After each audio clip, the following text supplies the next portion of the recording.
एक वृक्ष के ऊपर एक कौवा घोंसला बनाकर अपनी पत्नी के साथ रहता था। दोनों में बड़ा प्रेम था, इसलिए दोनों बड़े खुश थे। दोनों रोज खाने की खोज में साथ साथ उड़ते थे और खा पी कर फिर साथ साथ लौट आते थे। कुछ दिनों बाद कहीं से एक काला सांप आ गया। सांप भी वृक्ष की जड़ में बिल बनाकर रहने लगा। कौवी सांप को देखकर डर गई। उसने कौवे से कहा, सांप बड़े दुष्ट स्वभाव का होता है, न जाने यह कहाँ से आ गया।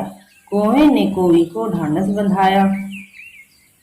उसने कहा, घबराओ नहीं, ईश्वर रक्षक है। कुछ दिनों पश्चात कौवी ने अंडे दिए। अंडों से बच्चे निकले। बच्चे धीरे धीरे बड़े हुए, उछल कूद करने लगे। कौवा और कौवी दोनों बच्चों को बहुत प्यार करते थे। एक दिन बच्चों को घोंसले में छोड़कर दोनों भोजन की खोज में चले गए। सन्नाटा देखकर सांप धीरे धीरे पेड़ पर चढ़ गया। उसने कौवे के घोंसले के पास जाकर उसके बच्चों को खा लिया और चुपके से वृक्ष के नीचे उतरकर अपने बिल में चला गया। कौवा और कौवी दोनों जब लौटे तो घोंसले में अपने बच्चों को न पाकर बड़े दुखी हुए।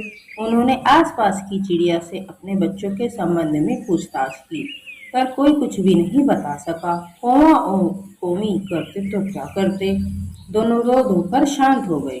कुछ दिनों पश्चात कौवी ने फिर अंडे दिए। अंडे से बच्चे निकले। बच्चे कुछ बड़े हुए, उछल कूद करने लगे। कौवा और कौवी ने परस्पर कहा कि हमें अपने बच्चों को अकेले छोड़कर नहीं जाना चाहिए। दोनों में से एक को सदा घोंसले में रहना चाहिए। एक दिन कौवा भोजन की खोज में चला गया था। कौवी अपने बच्चों के पास घोंसले में थी। चारों ओर सन्नाटा था। सांप अपने बिल से बाहर निकला और धीरे धीरे वृक्ष पर चढ़ने लगा। कौवी ने सांप को देख लिया। वह जोर जोर से कांव कांव करने लगी, पर सांप के ऊपर कुछ भी प्रभाव नहीं पड़ा।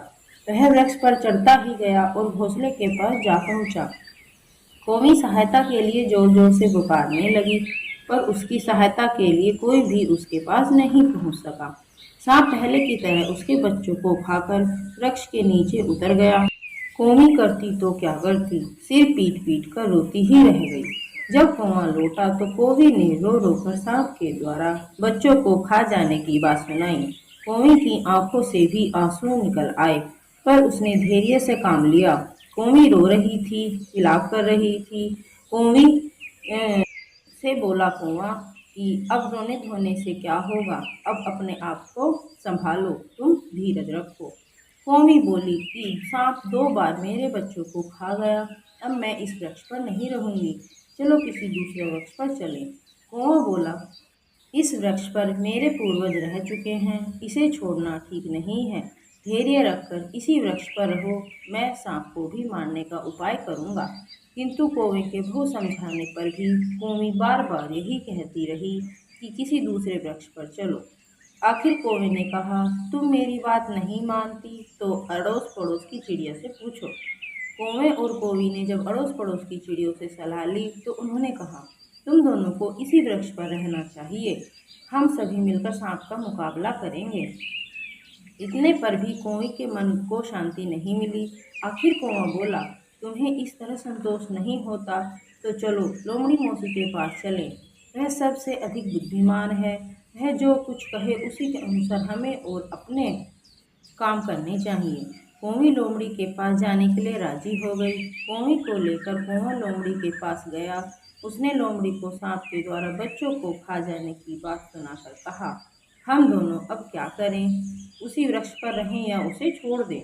लोमड़ी सोचकर बोली, तुम दोनों कहीं मत जाओ, अपने घर में रहो, मैं तुम्हें इस उपाय बताऊंगी जिसके अनुसार काम करने से सांप को उसके पापों का दंड मिल जाएगा।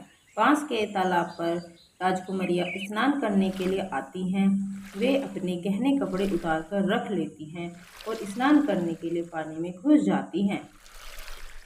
कल सवेरे तुम दोनों वहीं पहुंच जाओ। राजकुमारियां जब अपने गहने रखकर पानी में घुसे तो तुम दोनों एक एक मोती की माला अपनी अपनी चोंच में उठाकर भाग चलो।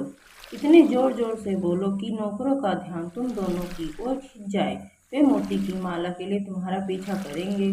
तुम दोनों मोती की माला लेकर अपने वृक्ष की ओर लौट जाओ और मालाओं को सांप के बिल पर डालकर अपने घोंसले में वे जा बैठो, फिर दोनों देखना क्या होता है। कौवा और कोमी ने लोमड़ी की बात मान ली। दोनों ने दूसरे दिन वही किया जो लोमड़ी ने कहा था। दोनों कांव कांव करते हुए एक एक मोती की माला चोंच में उठाकर भाग चले। नौकरों ने उसका पीछा किया, पर वे दोनों वृक्ष के नीचे पहुंचकर मालाओं को सांप के बिल में डालकर अपने घोंसले में जा थे। नौकर भी पीछा करते हुए वृक्ष के नीचे पहुंचे। उन्होंने वृक्ष की जड़ में बिल में मोतियों की माला देखी। नौकर मोतियों की माला को निकालने के लिए बिल को खोदने लगे। सांप बिल के भीतर बैठा हुआ था। वह छेड़छाड़ को सहन नहीं कर सका। फुंकार कर मारता हुआ बाहर निकल पड़ा। नौकर पहले तो डरकर भाग खड़े हुए, फिर सबने मिलकर सांप का सामना किया। एक साथ बहुत से डंडे और तलवार पड़ने पर सांप मर गया। कौवा और कोमी दोनों बड़े प्रसन्न हुए। उन्होंने लोमड़ी के पास जाकर उसे बहुत बहुत धन्यवाद दिया। लोमड़ी ने कहा, किसी भी दुष्ट से डरकर भागना नहीं चाहिए, बल्कि दुष्ट को दुष्टता से ही जीतना चाहिए।